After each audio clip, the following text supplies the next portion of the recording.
والصالحات وبفضله تتنزل الخيرات والبركات وبتوفيقه تتحقق المقاصد والغايات. اللهم صل وسلم وبارك على سيدنا ومولانا محمد وعلى آله وصحبه أجمعين أما بعد. Hadirin jamaah sekalian yang dimuliakan Allah, kembali kita lanjutkan kajian kita sebagaimana biasa tentang ilmu tauhid. Qala al-musannifu rahimahullah ta'ala, babu ma jaa fi itsbati sifatil hayati. Bab ma jaa fi itsbati sifatil hayati. Bab tentang dalil-dalil pengisbatan sifat al-hayah bagi Allah. Bab tentang dalil-dalil pengisbatan sifat al-hayah bagi Allah. Jadi ini kita sudah mulai membahas tentang pengisbatan satu persatu sifat-sifat Allah dari segi pendalilannya secara dalil naqli, yaitu Al-Quran dan hadis atau Al-Quran dan sunnah.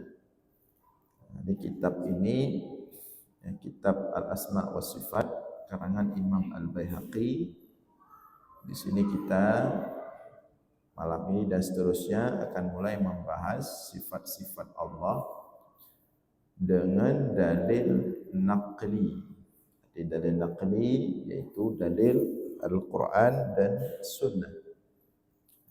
Berbeda dengan kitab yang kita baca pada pertemuan malam Kamis di Masjid Kecil Ilmi.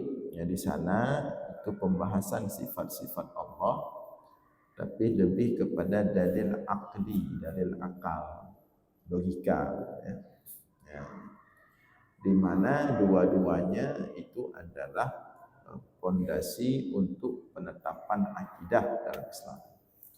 Di dalil naqli Al-Quran dan Sunnah harus ada, demikian juga dalil akli, dalil akal atau logika juga harus ada.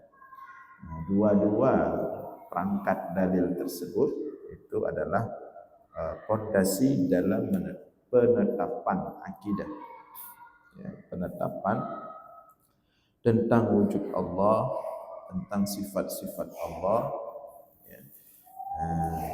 Pakai dua perangkat tadi. Nah, adapun yang kita bahas di sini ini dalil secara naqli Al-Quran dan Sunnah. Karena pengarang kitab ini ulama hadis, Imam Al-Baihaqi rahimahullah. Ini salah seorang ulama senior, ulama sepuh, ya, dalam bidang hadis, dan beliau ini salah seorang ulama salaf, ulama mutaqaddimin. Ya, sudah lama sekali beliau hidup pada abad ke-5 Hijriah.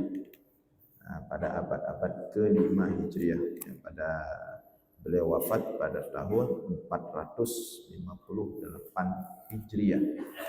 Ini ulama mutaqaddimin, ulama salaf, ya, dan salah seorang tiang utama dalam mazhab Syafi'i. Bahkan beliau ini bisa dikatakan orang yang menghidupkan, mempromosikan, membesarkan mazhab Syafi'i pada masanya. Orang yang pudip, ya, beraya kembali, pudip kembali geliat mazhab Syafi'i. Ini beliau tokohnya.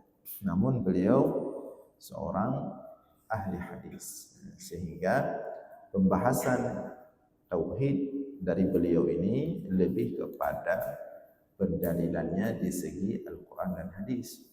Jadi ketika membahas tauhid di sini lebih banyak ayat Al-Quran, hadis-hadis. Tapi kalau yang kitab satu lagi yang kita bahas malam Kamis di sana itu lebih kepada dalil akli, dalil logika, dalil ijmali, dalil tafsili. Jadi memang sama-sama membahas tentang tauhid, sama-sama tentang sifat-sifat Allah, cuman bedanya dalam segi pendalilan saja.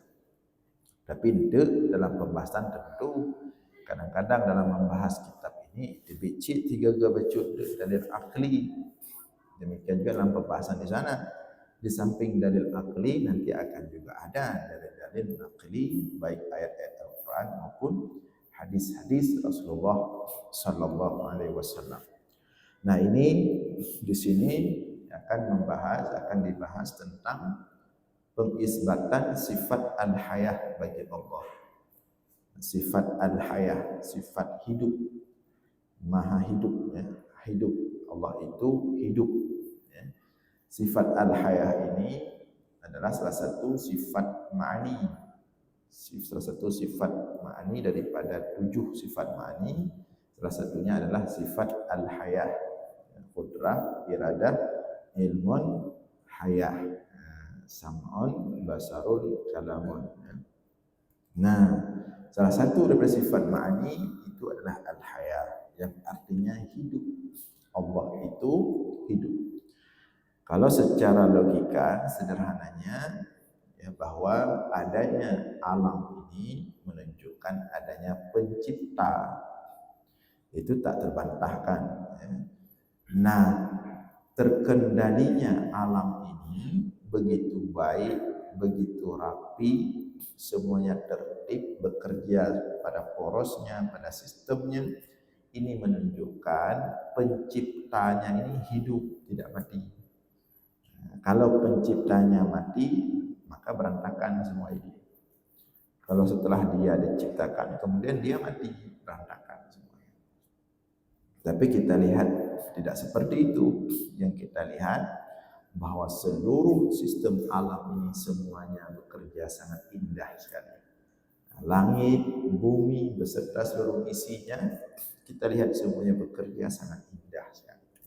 Hanya yang mengambil laut misalnya, mengambil tugas langit pengen kerja seperti kerja laut, hujan pengen kerja seperti kerja angin seperti kerja hujan, tidak ada. Semuanya bekerja sesuai dengan tupoksi masing-masing. Hana caplok kono caplok pedih. Kecuali budaya budroh na bere kada caplok budok. Tapi sistem kerja alam yang Allah atur itu rapi. Ini menunjukkan penciptanya ini hidup dan mengendalikan seluruhnya dengan baik dan tidak akan pernah mati. Kullu yajrin, semuanya bekerja, berputar, berproses, berfungsi sesuai dengan tupoksi masing-masing. Inilah yang menjadi dalil akal bahwa pencipta alam ini memiliki sifat al-hayah atau hidup. Itu sekilas secara akli, ya. Namun di sini Imam Al-Baihaqi menguraikan dalil-dalil naqlinya, ayat-ayat maupun hadis-hadis. Nah, di antara ayat yang berbicara tentang sifat Allah al-hayah, hidup, qala Allah azza wa jalla, Allah berfirman, Allahu la ilaha illa huwal hayyul qayyum. Allahu la ilaha illa huwal hayyul qayyum. Salah satu potongan daripada ayat kursi Allah, ya, Allah la ilaha, tidak ada Tuhan illahu, kecuali dia Allah, al hayyul qayyum, yang maha hidup. Al hayyul qayyum, yang maha hidup. Ketika dia yang maha hidup, al-qayyum, maha mengendalikan seluruh alam ini. Al-hayyu maha hidup, al-qayyum lagi yang maha mengendalikan. Kulla yaumin huwa fi sya'n. sya'nin. Setiap hari itu Allah mengurus ya, seluruh ciptaannya. Tapi hitungan hari jangan dibawa hitungan hari kita. Hitungan hari kita mulai pagi, berangkat kerja, tepuk wo.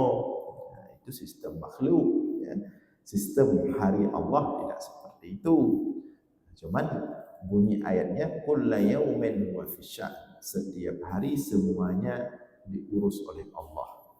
Bagaimana cara Allah mengurus? Kita tidak tahu. Yang pasti Allah mengurus itu semua. Seperti juga misalnya bagaimana hidup Allah. Nah, tentu hakikat hidup Allah kita tidak tahu. Yang pasti Allah hidup. Dan yang pasti hidup Allah tidak sama seperti hidup makhluk. Tidak sama seperti hidup kita. Kalau hidup kita itu adalah terdiri daripada ruh dan jasad. Bergabung roh, jasad, udip, bergabung roh. Kemudian jasad. Jasad pun ada perangkat-perangkatnya untuk menghidupkan diri, menghidupkan kita ini. Ada perangkat jantung, ada jantung, itu udip. Ya. Ada perangkat paru-paru untuk mengolah pernafasan, ada perangkat paru-paru, nafas, itu udip cik. Itu kehidupan makhluk. Jadi kehidupan makhluk itu ada sistem, ada perangkat ruh, ada jasad, dan jasad banyak perangkat-perangkatnya. Tapi Allah tidak seperti itu. Nah, wa qala jalla wa ala, dan berkata Allah yang maha agung lagi yang maha tinggi, alif lam mim, Allahu la ilaha illa wal hayyul qayyum. Alif lam mim. Ya. Alif lam mim ini sebagaimana pernah kita sampaikan sebelumnya, Imam Al-Baihaqi mengatakan salah satu pendapat ulama alif lam mim ini juga nama Allah. Nah, cuman sebagian ulama tafsir lain mengatakan seperti dalam tafsir cara lain, alif lam mim ini dan huruf-huruf yang seumpama dengannya dalam ayat-ayat Al-Quran di awal-awal surat atau disebut dengan huruf muqatta'ah, ini adalah hanya Allah yang tahu maksudnya. Nah, sebagian ulama yang lain mengatakan bahwa alif lam mim ini ada makna. Nah, alif ada maknanya, lam ada maknanya, mim ada maknanya. Intinya ini semua masuk dalam wilayah perbedaan pendapat ulama. Alif lam mim, Allahu la ilaha illa huwal hayyul qayyum. Allah tiada Tuhan selainnya, Allah al-hayyul qayyum, yang maha hidup, al-qayyum lagi yang maha mengendalikan alam. Ini sama dengan ayat yang tadi. Kemudian dalam ayat yang lain Allah berfirman, huwal hayyul ladzi la ilaha illahu, dialah Allah al-hayyu yang maha hidup, la ilaha illahu, tiada Tuhan illahu selainnya Allah. Wa qala tabaraka wa ta'ala, dan Allah juga berfirman dalam ayat yang lain, wa tawakkal 'alal hayyil ladzi la yamut, dan bertawakallah olehmu kepada Al-Hayy yang maha hidup yang tidak pernah mati. Nah, ini lebih spesifik ya ini. Makna hidup la yamut, yang tidak pernah mati. Jadi bertawakallah kepada Dia. Pemahaman mafhum mukhalafahnya, pemahaman sebaliknya, jangan menggantungkan diri pada zat yang mati, tapi gantungkanlah diri pada zat yang tidak pernah mati, yang selalu hidup. Menyata pegantung roh tu, bak zat yang mati, baujung mati. Tidak kokoh sandarannya, dia juga akan mati. Maka jangan letakkan penyerahan diri, ketergantungan diri kepada yang mati. Salah satu pepatah mengatakan, la tata'ammaq wa la tata'allaq. Dengan makhluk ini jangan terlalu dalam-dalam. Wala tata'allaq, dan jangan terlalu bergantung. Jadi la tata'allaq, jangan terlalu dalam. Cinta jangan dalam sekali, benci pun jangan dalam sekali. Bila ada orang titik-titik menggalak tipu rumah, habis-habis dia. Biasa. Siapapun dia terserah, karena dia bukan yang al-hayy, bukan yang hidup. Ada malim tak lagi anjing. Ada pekun getakai lagi anjing yang mabih be.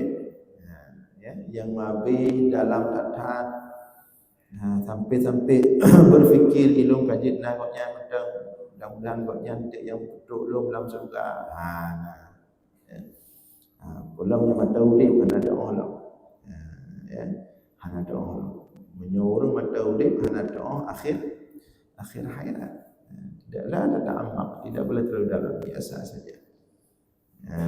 Bukan berarti tidak punya rasa cinta dan kasih sayang, bukan. Justru itulah akidah.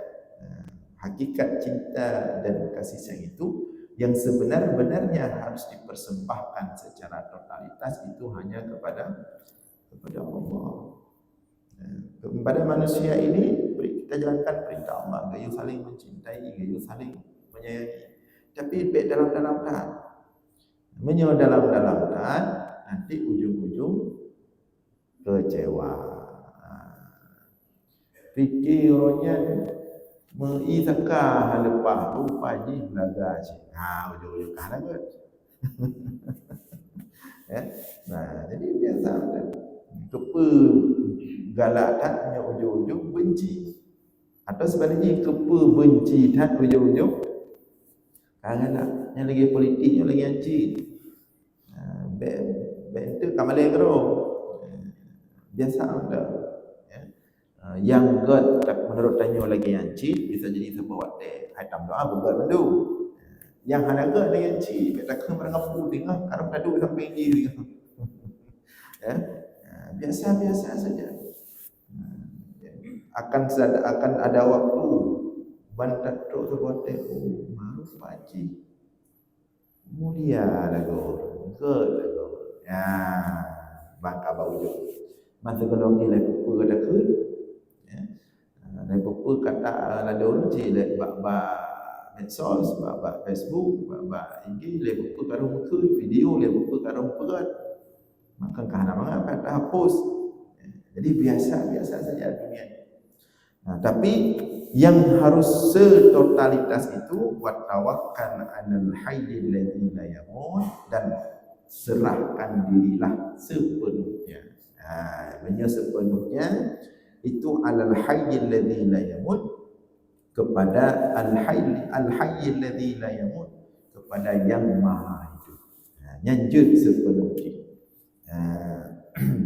Wa qala jallat 'azamatuhu, dan berkata yang tinggi keagungannya yaitu Allah, wa anatil wujuh lil hayyil qayyum, dan tunduk seluruh wujuh ini makhluk, wa anatil wujuh, dan tunduk seluruh makhluk lil hayyil qayyum, kepada yang maha hidup lagi yang maha mengendalikan seluruh alam ciptaannya. Mandung tunduk. So mandung tunduk yo mandung. Yang hana tunduk sagai sebagian manusia, tambah tu jin. Yang keduanya sagai. Yang lain tunduk mandung. Malaikat, tumbuh-tumbuhan, hewan-hewan, makhluk semua ciptaan Allah tunduk semuanya. Anda ada tunduk. Wa in min syai'in illa yusabbihu bihamdi, semuanya bertasbih mensucikan Allah dari pertama diciptakan sampai fana. Yang melanggih sagai dua. Baik yang tiga melanggih maupun yang sebi-sebi melanggih. Itu manusia dan jin. Tanya manusia. Jadi baik tak apa hira. Ada tak kala ni orang tiga tak bertani tiga hayu cing tayo. Jadi sampai tunduk bertanya hana tapi tunduk. sambil tunduk. Dan itu kita rasakan. Sambil tunduk. Sambil tunduk adalah selalu ikut perintah Allah. Selalu meninggalkan larangan Allah. Selalu tunduk. Tapi pada faktanya, apakah setiap perintah Allah kita lakukan? Apakah setiap larangan Allah kita lakukan? Tidak. Tidak. Ada malim-malim tak ada, ada saleh-saleh tak. Maka duk rame-rame, taruh tikrek ke gengok. Kahana tunduk. Tapi selain manusia dan jin itu semuanya. Wa anatil wujuh lil hayyil qayyum, dan tunduk seluruh makhluk lil hayyil qayyum, bagi yang maha hidup, al qayyum, lagi yang maha mengendalikan seluruh ciptaan. Maka hendaklah kita juga membawa diri, mengendalikan diri untuk tunduk kepada Allah. Katanya bertunduk cik, berbagai makhluk lain cik, dia malaikat. Ada yang dari pertama diciptakan, dia hanya sujud kepada Allah. Berjuta tahun sujud kepada Allah. Udah sujud, bantu kiamat baru kepada. Menjuta tahun ke sujud ke Allah sambil bertasbih. Begitu datang hari akhirat, pekun malaikatnya, subhanaka ma sabbahnaka haqqa tasbihak. Maha suci engkau Allah, belum lagi kami benar-benar bertasbih kepada Allah. Yang kamu duduk, baru duduk dari sujud. Sebagian yang lain malaikat dari pertama diciptakan dia ruku saja. Nak gerak-gerak mencubi, nak ambil mencubi, ruku sampai kiamat. Lain lagi malaikat tugasnya bidah dayu lebih. Bidah dayu dah lebih. Ada wangi be gede, ada be lain mencubi gede. Ada protes. Nya tidak bubut, nya tidak duduk lagi pengajian, nya tengah wangi mendung. Senang tak malaikat samping dia. Wangi mendung dia. Yang pakai parfum nak pakai parfum, pokoknya tengah wangi mendung. Tengah lam amal soleh. Tapi itu menan terbit masjid kali lain dekat beda-beda. Nah yang tetap jaga wangi itu sampai tengok. Nah yang wek kena ada wek gede. Paling kele malaikat tak kan? Karena cara malaikat tahu, dia enggak tahu isi hati kita, cuman dia bisa mencium aroma. Aroma dia bertanya bro sangka ke curiga ke latih, peremeh ke perendah ke, menganggap bro lebih haya, yang dicium be mbak malaikat. Cuman dia menduk naga ke dari malaikatnya. Wahai Allah, kapan engkau istirahatkan aku daripada bau busuk manusia ini? Cuma hana ajak orang lain tetap di samping sampai mati. Sampai kemudian dibahas oleh para ulama, malaikat yang ditugaskan bersama manusia itu, raqib atid itu, kalau manusia itu mati ke mana? Disebut dalam kitab Ahsanul Kalam dan diukilkan satu hadis, tetap bersama manusia itu. Gejak bak kubu manusianya. Gejak bak kubu manusianya, menyo manusianya orang saleh, kata doa tadi, bak kubu orang saleh ya. Jadi hendak payah tak sewa orang tu baca Quran 7 malam karena malaikatnya saleh. Tapi menyo manusianya hana saleh, gejak cik malaikatnya berkubu tapi tidak mendoakan. Begitu tunduk malaikatnya. Tidak pernah menyalahi tugasnya. Itu yang malaikat pencatat. Belum lagi malaikat muaqibat. Walahu muaqibatun min baini yadayhi wa min khalfihi yahfazuna min amrillah. Dan setiap manusia itu muaqibat. Ada malaikat-malaikat yang menjaganya. Nyebuno yang rakib atid yang khusus yang catat amal. Tapi di samping rakib atid na malaikat lain. Yang yada dayo, yang ika dayo, yang idikut dayo, yang belah hunun, yang belah wi, yo ramai yo. Menjaga muakibat, menjaga kita. Makanya kita pelung Honda tiga oi pengin. Mata akan tetap di tablet cik. Menyuhana ke jaga malaikat bantap pelung Honda bantagah. Iponya apa-apa pak jalannya. Wah ini keluar. Tapi ada malaikat yang menjaga itu. Yang menyokong malaikat yang jaga muakibat, yang musim hujan, yang musim angin tiga, yang habis. Tapi lahu muakibat. Kalau bukan ada muakibat, yang email di tsunami, yang kilo 5 kilometer email di tsunami, ada cerita merupa dalam tsunami. Tapi ada muakibat. Bukan oleh Allah, bak muakibat. Ji matang udit sampai 2025. Nyan lam tsunami 10 kilo kayak ni. Tapi bukan oleh Allah ji udit sampai 2025. Gulung-gulung dalam tsunami. Gulung-gulung. Mupok mengkaya, mupok nganya. Tapi han mati-mati so jaganya. Nyan muakibat. Ya. Ada anak bayi. Tiga dapat kepala gerai, tiga anak bayi dia uji. Kai mencucai nalang kama kai po, kai grup dekat, tapi selamat. Yang so jaga, yang muakibat. Dan malaikat itu tidak pernah protes. Dan hana karu sampai keroro. Rame-rame. Ya, antara muakibat dengan rakib atid ramai. Tanya orang ramai pengawal.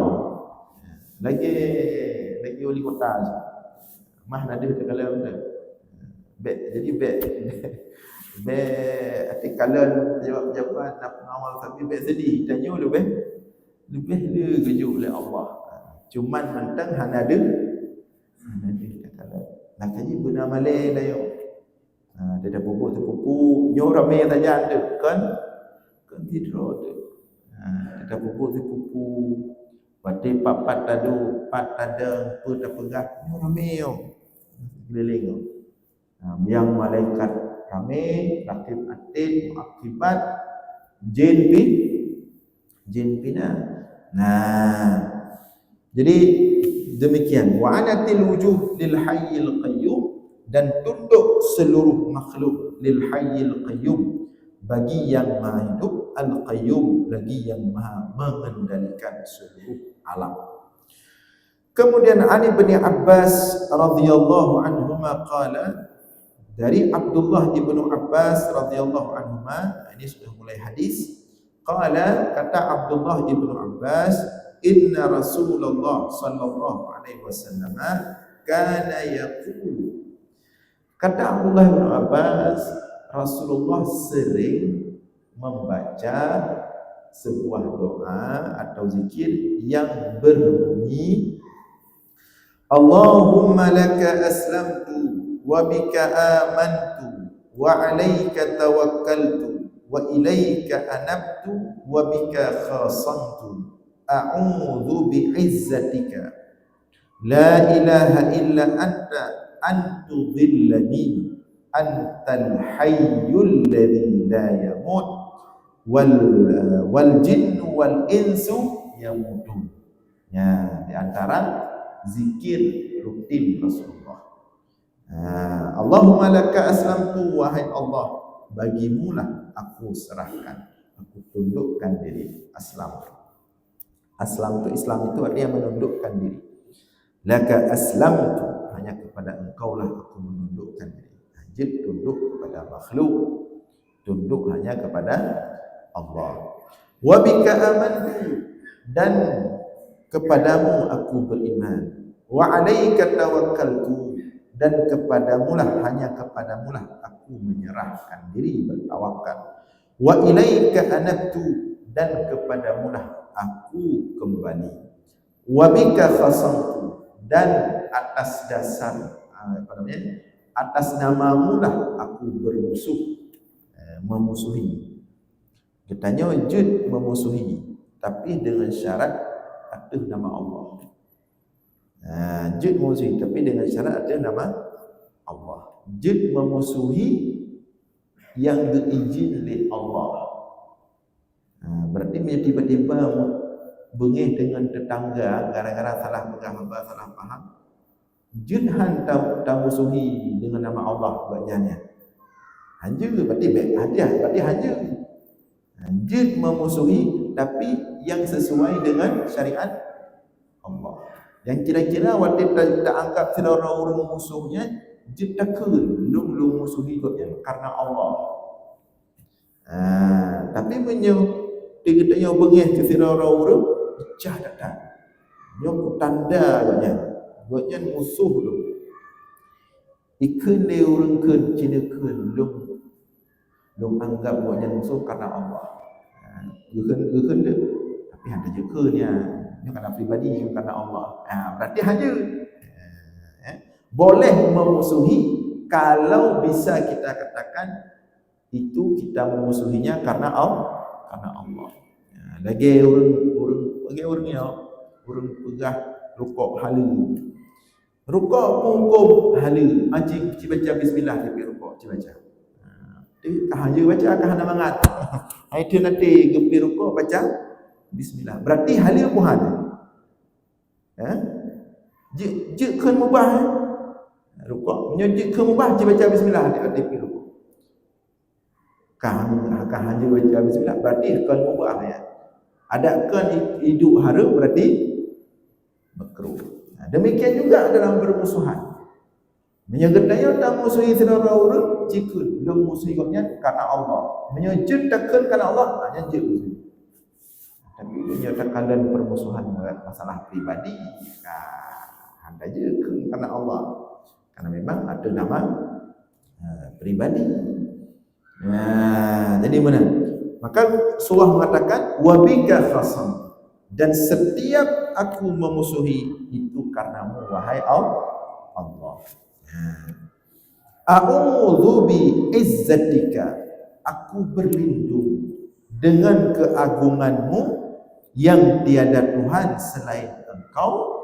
Daripada apa aku berlindung? Antudhillani, daripada Engkau sesatkan aku. Jadi Rasulullah ternyata di antara doa yang banyak baca, berlindung kepada Allah daripada disesatkan. Maka meningkat Rasulullah yang pasti tidak akan disesatkan. Tapi dia baca doa, aku berlindung kepada Engkau ya Allah daripada Engkau sesatkan. Artinya tidak ada jaminan seseorang itu walaupun sealim apapun dia, tidak ada jaminan tidak sesat. Hanya jaminan. Maka oleh karena itu mintalah kepada Allah. Dan baik merasa selamat dari sesat. Dan maka Rasulullah mengatakan, a'udzu bi'izzatika la ilaha illa anta antudhillani, aku berlindung dengan keagunganmu ya wahai Allah yang tidak Tuhan selain Engkau. Dari apa berlindung? Antudhillani, daripada Engkau sesatkan aku. Antal hayyul ladzi la yamut, Engkau maha hidup. Al hayyul ladzi, maha hidup. Alladzi la yamut, yang tidak pernah mati. Wal jinnu wal insu yamutun, dan jin dan manusia semuanya yamutun, akan mati. Jadi hanya gemat makhluk Rasulullah, gemat Allah. Kemudian an Bilal bin Yasar bin Zaid maula Rasulullah sallallahu alaihi wasallam qal, dari Bilal bin Yasar bin Zaid merupakan budak merdeka Rasulullah SAW. Qala, ia berkata, aku mendengar, sami'tu abi, aku mendengar ayahku, yuhaddithuni an jaddi, menceritakan kepadaku tentang kakekku. annahu, bahwa sesungguhnya kakekku mendengar Rasulullah bersabda. Apa sabda Rasulullah?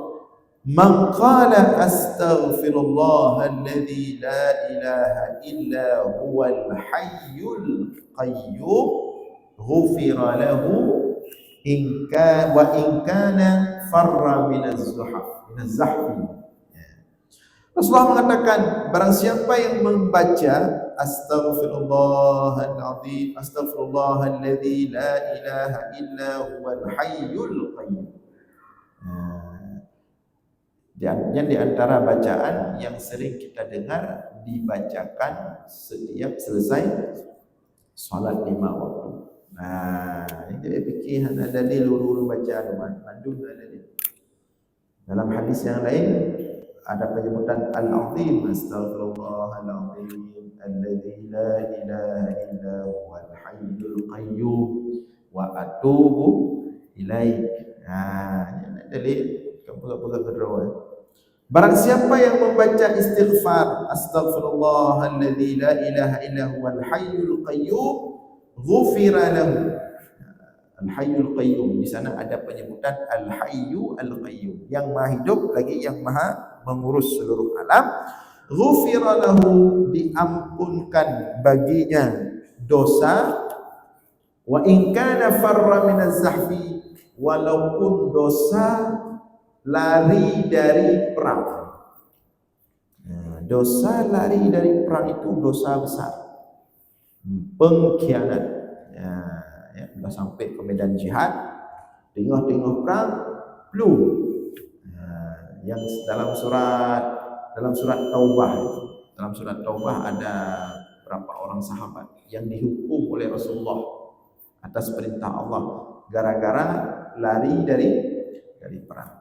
Tetapi besarnya dosa lari dari perang diampunkan oleh Allah dengan satu kalimat bacaan astaghfirullahalladzi la ilaha illa huwal hayyul qayyum. Jadi bersemangat baca le sembahyang ya. Berai-rai tu bersemangat. Bermandung baca. Sebab jalan cara baca ya, jalan pada ada dua baca ya. Yang datang baca sangat dia sembahyang. Nyampi penyona ke pimpin le kui mo penyona ka hana. Menyona zero langsung subhanallah aja. Langsung subhanallah. Subhanallah lagi tak pegang ni 3 tarik ni sebuah garis subhanallah subhanallah subhanallah. Kata apa subhanallah. Jadi itu dibaca astaghfirullahalladzi la ilaha illa huwal hayyul qayyum. Jadi itu di antara bacaan Rasulullah yang luar biasa. Nah, masih banyak hadis-hadis yang lain tentang al-hayah, sifat Allah al-hayah. Insyaallah kita lanjutkan malam Selasa depan. Mudah-mudahan ada manfaat. Aqulu qawli hadza wa astaghfirullah wa lakum. Wassalamu alaikum warahmatullahi wabarakatuh.